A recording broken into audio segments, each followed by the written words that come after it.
I've tried to see the world as one piece of life. It's a story about my life that is also not my life. Greetings, sir. This may concern Christian Aguilar here, back with another joint movie review. And in today's joint movie review, we are going to be reviewing the documentary Val, which is available on Amazon Prime. Now, again, before I get into the video, just want to let you know that this joint movie review is a taken segment from the much longer episode of The Rendered Image, a show that I co-host with my friend Tyler over on his channel, the link to which will be in the description below, and the full episode itself will be available at the end of this video, at that end screen where it says click on all these cool things. It'll be there. So if you want to hear us talk about a number of movie news and movie updates and topics and us going back and forth on our opinions, be sure to come and check us out every Thursday night live at 8:30 p.m. So with all that being said, please enjoy our review on the documentary Val. All right, guys. Talking about the Val Kilmer documentary on Amazon Prime. It's called Val. We'll stay away from spoilers just because this isn't... I don't really know how popular this is. I don't really know how many people have actually watched this. So we will steer clear of spoilers. I don't really know how you can spoil this, though. It's kind of like if you start saying things that you like about it, you're going to want to get into detail. But I mean, it's his life, man, you know, so there's going to be, but it's from his perspective. Yeah. So it's very interesting to sit down and watch it because you see things that you're familiar with from his side, you know, and you see a whole new perspective on life, and that's what I got out of it. Ultimately, without saying too much, I got a whole new perspective on life, and that was his life. Yeah, this damn thing made me cry 4 times. I'm not afraid to say it. I teared up and cried like a couple of times while watching this. I was like, damn, dude, I feel his pain. I feel his isolation with what he has to deal with now, you know, and then his outlook on life. You know, they ask him, "Are you afraid of death?" And his response to it was just very beautiful. I was like, "Wow, that's insane." Yeah, you know, to be at peace with everything like that, you know, it's very, very admirable. And yeah, it is a beautiful documentary, as Alicia points out. It is really beautiful. I think, you know, it's a window into somebody's life who got to do these amazing things, right? It's like, you know, he got to work on these big budget movies. And the whole time, the whole time, man, I just thought about like how movies aren't even made like that anymore. You know what I'm saying? Like the stuff that he's known for, you know, like they just don't make movies like that anymore. And he's such a special. There's always been like this aura around him. You know, obviously he's Batman and he's played other roles, so like he's always been on this like pedestal for me, where I've always been. You know, I've always admired him, but like, I feel like I know him now a lot more. Right. I was like, oh yeah, like, okay, I feel very personal documentary. It's a very personal documentary. It's so cool that he had his son. He had his son narrated it for him, and it looked awesome. Like him and his son just made it. It really looked like a documentary that him and his son just sat down and just made the thing, which I think is super cool. Yeah. Had that very home movie feel. Like the whole thing felt like a home movie. Yeah. Put it that way. Yeah. And I really like that approach. And of course you see his build up in acting where he starts on theater and then he goes right from Hollywood into from the theater. It's very, very cool transition, and to see that's his making it story, you know, that we were just catapulting. Like you said, like they don't make films like that anymore. And every time you see like, because he's always recording. That's the main thing that carries this whole documentary. Is that and I love that the credit is cinematographer. He's cinematographer. Yeah, because he recorded every single thing across his entire life, and that's freaking amazing. And so we see that all those film sets that he was on, like Top Gun and all this, they felt like summer camp. They went to the actual locations that they were set in, and they spent all that time there. You know. Yeah. And they really lived in that world. And I think that's what you were mentioning when they say, you don't make movies like that anymore, you know?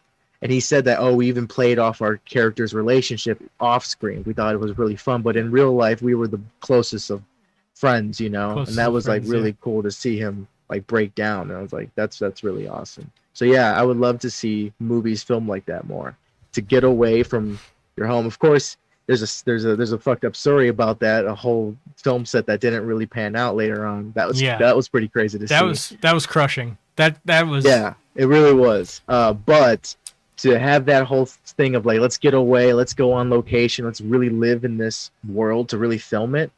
That's something I would really want to do. You know, oh, I'm going away somewhere for so many months, you know, because we're doing a movie there, and really get the location. You know, that'd be cool. Right. Well, and another thing too is, you know, he states in the trailer, he's like, I'm the first person that I knew that ever had a video camera.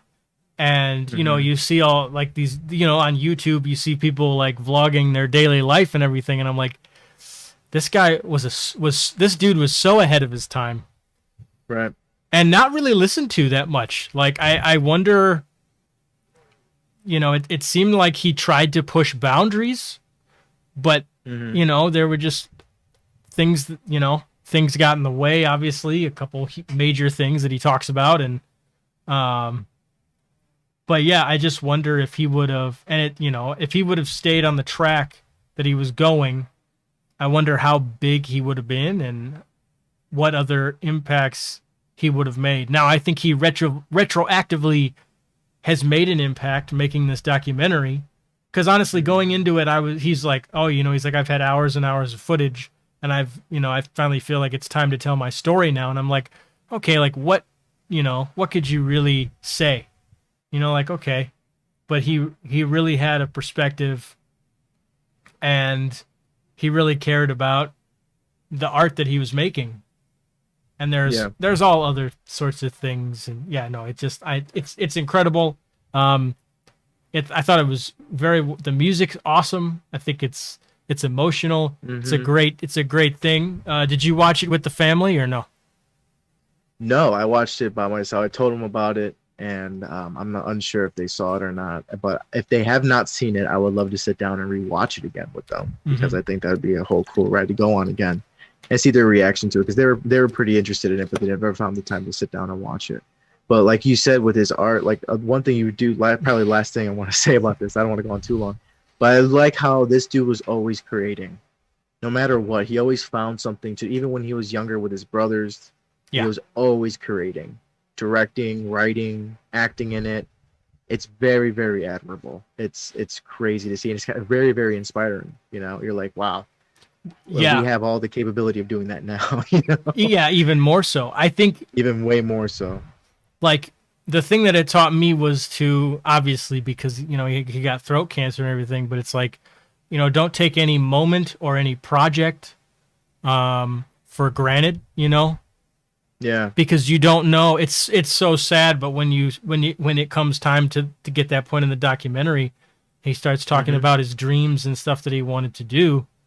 And it's just something, you know, like, I think about it occasionally, but like, this really made me think of like, no, like, appreciate what you have in the moment, appreciate all the creative stuff you're doing, you know, go at it with all of your heart and all of, you know, love it as hard as you can, and don't be afraid. The thing that it was great is like, he was never afraid to be himself. You know, he was on sets and they tried to make him do things, and he was like, nope, this is how I'm doing it. Obviously, you know, and obviously you don't want to be a dick, but like, right. But it's like, you know how much confidence it takes to hold a camera and record in public? That's so crazy, because you know automatically eyes are going to be on you. Even in today's age, like, I kind of commend vloggers when they vlog in like public shopping stores and stuff. Like, people are going to be looking at them, because it's not like every day you see people like recording themselves. Even this day and age, it's just kind of weird. It's like, oh, they're being really loud. You know, you don't want to be that loud one. So it takes a lot of confidence to really like film. Even back then, way more people were like, whoa, there's a camera here, turn that off, you know? And you hear a lot of that too in his footage. Just pretty cool. But yeah, I recommend this. This is a must watch for me. I wouldn't be surprised if it wins awards, to be honest with you, at the end of the year. That would not surprise me. So, to give it a rating here on my channel, I'm going to give the documentary Val a solid 5 out of 5 scars. Yes, the whole family is here. This documentary, like I mentioned earlier in the segment, it made me cry a lot. It took me on an emotional roller coaster, and I really enjoyed it from beginning to end. So yes, that is it for today. Thank you so much for reaching to the end of this video. Please like, share, subscribe to support this little side hobby I am doing. And also, as a final note, The Rendered Image is now a podcast on both Spotify and Apple Podcasts. Along with any other podcast website or platform you get your podcast, just type in the name The Rendered Image and our show will come up. The links to our podcast on Apple Podcast and Spotify are both in the description down below for you to check out. So as always, I hope you're all safe and well out there, and I'll see you guys in the next one. Take care.